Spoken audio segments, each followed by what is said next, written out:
Olá, mundo!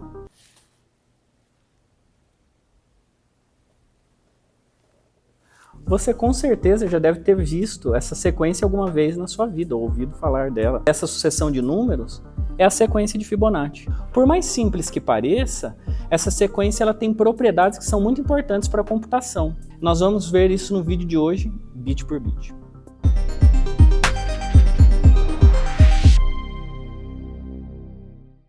Fibonacci foi um matemático italiano que viveu na Idade Média e ficou conhecido por ter descrito a famosa sequência que consiste na sucessão de números em que o próximo termo é dado pela soma dos seus dois anteriores.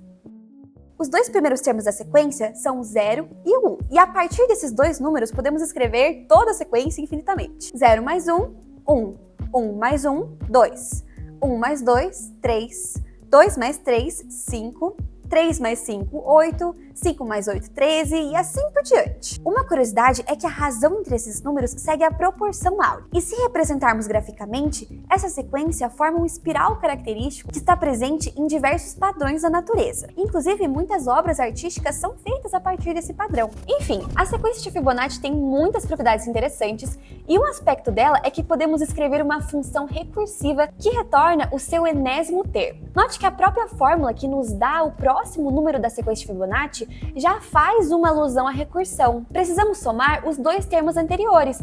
Mas quem são os dois termos anteriores? Cada termo anterior é a soma dos dois anteriores a eles. E os anteriores dos anteriores é a soma dos anteriores... E os anteriores...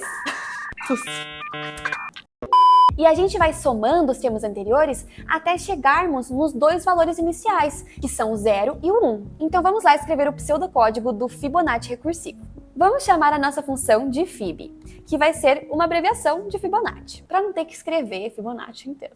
E essa função vai receber um número n, que vai representar o termo que queremos calcular, então o enésimo termo da sequência. Pela definição, sabemos que o Fibonacci se dá pela soma dos dois anteriores, ou seja, o Fibonacci de n nos deve retornar a soma dos dois termos anteriores da sequência. Então vamos chamar o Fibonacci de n-1 do termo anterior e vamos somar com o Fibonacci do anterior Fibonacci de n-2. E essa é basicamente a fórmula que vimos. Então veja que aqui temos novamente uma recursão. A função Fibonacci está chamando a ela mesma e duas vezes. E além disso, estamos respeitando a propriedade de que a chamada recursiva deve ter uma instância menor, que está acontecendo aqui, pois estamos chamando o Fibonacci de n-1 e n-2, que são números menores. O que falta agora é definir o critério de parada. Então, quando que as nossas chamadas recursivas devem parar? O caso base de Fibonacci seria o valor dos dois primeiros termos da sequência, porque é com eles que a gente consegue obter todo o resto. Então, as chamadas recursivas devem parar quando elas atingirem esses valores,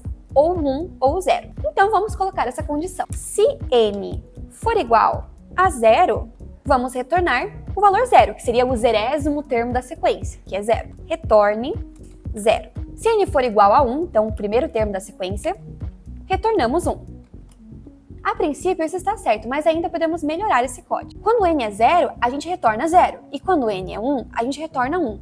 Ou seja, que para os dois casos a gente está retornando o próprio n. Então a gente pode agrupar isso numa única comparação. Podemos fazer o seguinte: se n for menor ou igual a 1, a gente vai retornar o n. Se n for igual a 1, ela vai retornar n, que é o próprio 1. Quando n for 1, retorna 1. Quando n for 0, 0 é menor ou igual que 1. Então, vamos retornar n, que é 0. Se a gente escreve dessa forma, a gente acaba economizando uma comparação.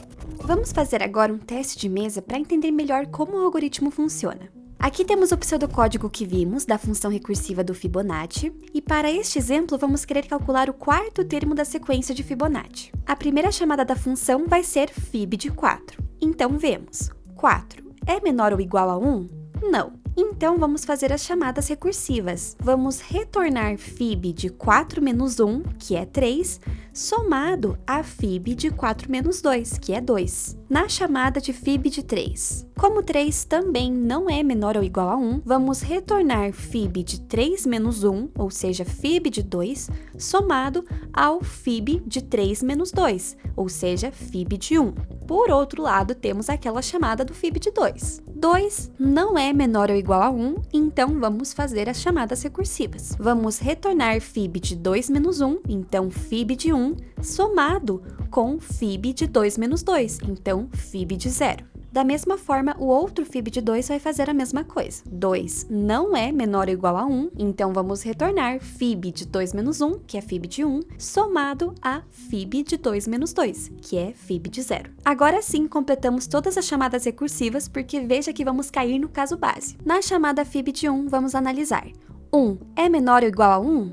Sim. Então, vamos retornar n, que neste caso é 1. Mas para efetuar a soma do fib de 2, precisamos também do valor de fib de 0. E entrando na função fib de 0, 0 é menor ou igual a 1? Sim.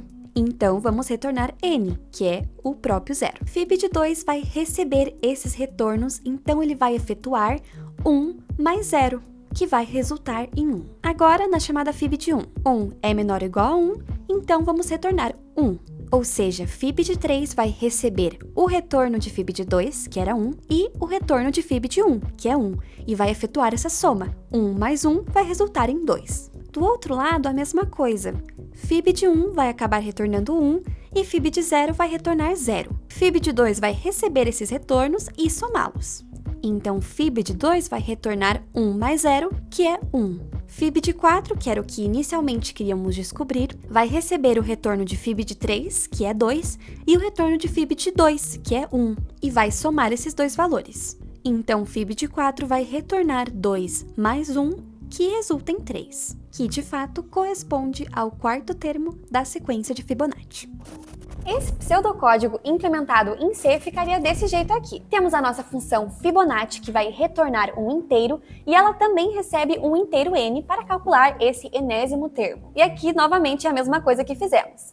Se n for menor ou igual a 1, retornamos o próprio n. Caso contrário, retornamos o Fibonacci de n-1 somado com o Fibonacci de n-2, ou seja, a soma dos dois anteriores. Aqui também temos uma função principal apenas para testar o nosso programa. Ela basicamente pede para a gente digitar um número n, ela lê esse número n. Se o n for menor que 0, não tem termos negativos da sequência, então dizemos que o número é inválido e retornamos. Se o número for maior ou igual a 0, a gente atribui o valor de Fibonacci a uma variável que a gente criou, que é um inteiro também, e no final printamos a resposta, que o Fibonacci de n é igual ao resultado que a gente obteve chamando a função recursiva. No nosso terminal, vamos compilar aqui o nosso programa.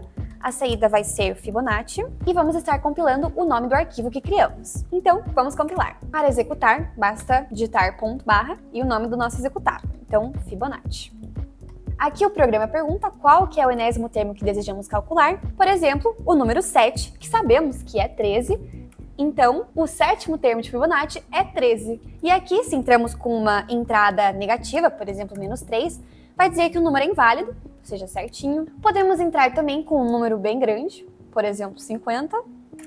Mas veja que o programa, ele demora um tempo, ele tá aqui, não retorna nada, o que será que aconteceu? Por mais que as nossas funções recursivas fiquem bem curtinhas de escrever e bem simples, nem sempre elas são tão eficientes quanto parece. Cada vez que a gente chama a função Fibonacci, ela se bifurca em mais duas chamadas, que se bifurcam em mais duas, então cada vez ela está calculando várias vezes os mesmos termos e as chamadas vão empilhando, então tudo isso deixa o programa mais lento. Mas esse assunto vamos tratar mais em outro vídeo. 2000 years later. Nossa, ele deu até ruim. Deu um número... Ah, é porque meu número é muito grande, daí ele não entrou no inteiro. Ele deu overflow? Ele deu, tipo, menos, tá? É, menos 2. Uhum. E por que deu overflow? Para entender o overflow, a gente tem que entender um pouquinho o que acontece na memória do computador. Quando eu quero calcular o Fibonacci de 50, esse resultado vai ser armazenado no inteiro. Então, nós vamos ter uma variável que se chama resultado, vamos supor. Dado que essa variável é inteira, e supondo que o meu inteiro tenha 4 bytes, eu posso representar números de 32 bits. 2 elevado a 32 dá pouco mais de 4 bilhões. Se a gente considerar uma faixa de números negativos para os positivos, posso representar metade disso, negativo, metade positivo. Então, esse número iria de menos 2 bilhões e alguma coisa até mais 2 bilhões e alguma coisa. Eu podendo representar pouco mais de 4 bilhões de números, sendo metade deles negativos e metade positivos, e 12 bilhões estando fora dessa faixa de intervalo representado, o número gerado do cálculo do Fibonacci de 50, ele extravasou o valor que poderia ser representado por essa variável inteira. Então, nesse extravasamento, ele vai girar várias vezes até que ele possa ser encaixado e representado por um número válido nesse intervalo. Provavelmente vai dar algum número negativo, mas que não é o número real da soma. Para evitar esse problema, nós temos que ter variáveis que suportam o tamanho do número que a gente quer representar. Então, no caso aqui, se nós tivermos um inteiro, por exemplo, de 8 bytes, eu consigo representar 2 a 64 números, que daí já é muito maior do que 12 bilhões. Então, não daria esse overflow. Isso depende da linguagem de programação. Por exemplo, se nós colocarmos um long int como tipo da variável, daí nós teremos um espaço suficiente para armazenar o Fibonacci de 50. Então, nesse vídeo vimos o que é a sequência de Fibonacci, algumas curiosidades sobre ela, suas propriedades, como resolver sua recursão. Então vem, curte, comenta, compartilha. Não esquece de seguir a gente nas redes sociais. Adeus, mundo!